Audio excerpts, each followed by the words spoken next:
Il y a maintenant quelques jours s'est déroulé le DC Fandom, l'événement phare de DC qui présente les nouveautés en termes de films, de séries et de jeux vidéo.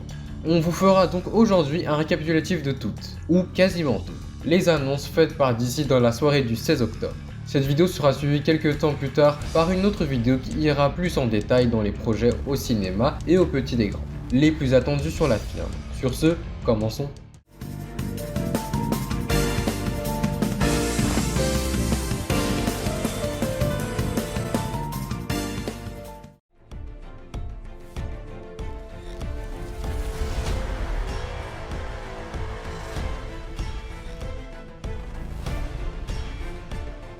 Alors bonjour fans de l'univers DC. Ce DC Fandom a été plus court que le premier durant, cette fois, 4 heures pour nous dynamiser celui-ci. On va le voir en plusieurs parties, films, séries et jeux pour celle-ci. Et une seconde à la fin sur les infos en vrac.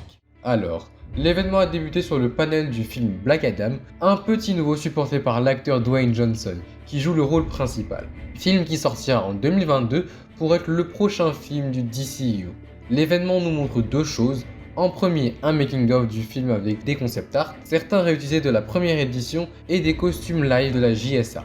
Et puis, enfin, un teaser du film, qui nous montre en live le personnage de Black Adam et la direction que prendra ce film. Puis, le panel du second opus de Aquaman, Aquaman and the Lost Kingdom, aussi en 2022, nous montre aussi un behind the scene où l'on peut voir le nouveau costume de Black Manta et redécouvrir celui du héros donnant son nom au titre. Ensuite, le prochain film très attendu qui va marquer le DCU, The Flash, avec un mini trailer très alléchant qui nous montre en live la direction de celui-ci, le Flashpoint. Bien sûr, Barry Allen y est présent avec un nouveau costume, montré dans un ancien concept art. L'héroïne Supergirl, un Batman mystérieux et un autre Barry Allen. Particulier tout ça.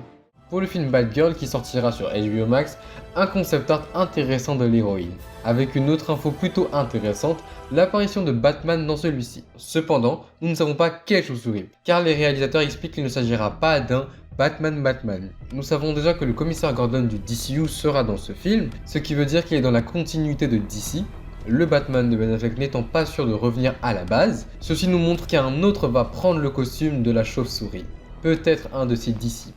Ensuite, c'est au tour de Shazam avec Shazam Fury of the Gods qui arrivera en 2023, dont maintenant nous savons que son tournage est entièrement terminé. Mais pas que, car des visuels de celui-ci nous sont proposés, sur des monstres et les antagonistes de ce film, des déesses. Et pour finir au niveau film, le clou du spectacle, de Batman qui s'offre un second trailer, nous dévoilons plus de son histoire, mais surtout le côté sombre de celui-ci. Un film Batman qui promet être du 100% Batman, qui est le prochain film DC, ne faisant pas partie du DCU, à sortir en 2022, qu'on attend particulièrement. Ensuite, du côté série, une première bande-annonce suit du teaser sur la prochaine série à sortir hors Arrowverse, de DC et du DCU, et spin-off du film récemment sorti de Suicide Squad. Celui-ci qui nous dévoile cette série déjantée est aussi réalisé comme le film par James Gunn pour une sortie en 2022. Une troisième saison est accordée à la série Pennyworth sur la jeunesse d'agent secret d'Alfred, avec un changement de plateforme de streaming de Epix à HBO Max. Les deux séries sœurs, Titans et Doom Patrol, qui sont toujours en diffusion de leur dernière saison, obtiennent toutes les deux une quatrième saison. De leur dernière saison sortie, puis une série de l'Arrowverse, Batwoman gagne une nouvelle bande-annonce pour sa troisième saison qui est en cours de diffusion depuis le 13 octobre. Finalement pour les séries, c'est la nouvelle série de l'Arrowverse qui sort en 2022, Naomi qui se dévoile avec une bande-annonce. Passons au dernier support avant la partie en vrac, assez courte, les jeux vidéo. Malheureusement, pas d'Injustice 3, mais bon.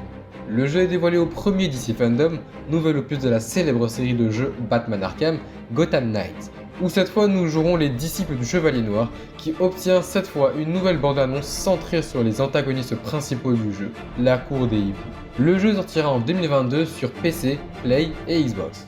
Le second jeu annoncé l'année dernière, Suicide Squad Kill the Justice League, qui nous montre plus que son concept, avec sa première véritable bande-annonce, datée pour 2022 sur PC et Next Gen. Pour finir, un nouveau jeu a été annoncé avec un trailer, un jeu mobile, DC Heroes and Villains, un petit puzzle game en RPG sur les personnages de la firme. Et voilà tout pour les infos importantes pour les plus gros projets qui approchent. Maintenant, la partie en vrac.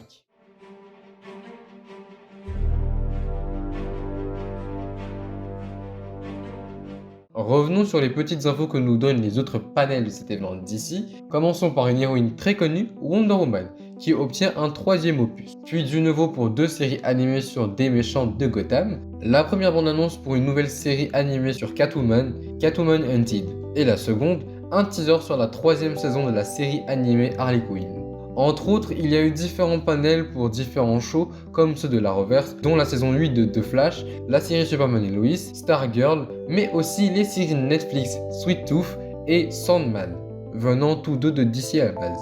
Ensuite, un panel sur une série qui a commencé à être diffusée le 14 octobre sur HBO Max, une série animée centrée sur le héros de l'océan, Aquaman, King of Atlantis.